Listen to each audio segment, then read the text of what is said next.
গতকাল শুক্রবার ছিল আমাদের নিরামিষ থাকে আর পরের দিন হচ্ছে আজকেও নিরামিষ খাবো আর নিরামিষ খাবো বলে একটু অন্য টাইপের রান্না, কারণ আমার বাড়িতে আবার নিরামিষ বেশি খেতে চায় না, বিশেষ করে আমার হাজব্যান্ড একদমই খেতে পায় না, আর আমার ছেলে মেয়েও অতটা খুব একটা ভালো খায় না, নিরামিষ ভালো কিছু রান্না করে দিলে খায়।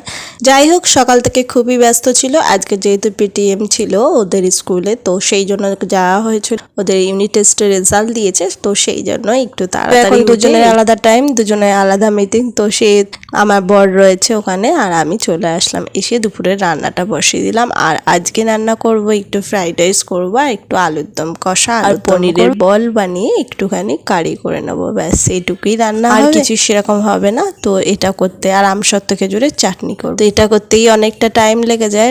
এমনি কি বলতো, নিরামিষ হলেও কিন্তু বেশ সময় লাগে রান্না। আর যাই হোক, একটু ভালো করে যতটুকু পারি সেরকম ভাবেই করা হচ্ছে। তো এরকম ভাবে রান্না করলে কিন্তু নিরামিষ কিন্তু বেশ ভালো লাগে খেতে। আমার তো ভীষণ ভালো লাগে নিরামিষ, কিন্তু এরকম রান্না করলে ওদেরও খুব ভালো লাগে। আর সেটাই একটু হালকা করেই করে নিলাম। আর এখানে আলুর দমটা আমার রেডি হয়ে গেছে, তো এটা কিন্তু বেশ ভালো হয়েছিল আলুর দমটা খেতে। আর এখানে দেখো পনিরটা করে নিলাম, পনিরগুলো একটু বলের সাইজের ভেজে নিলাম।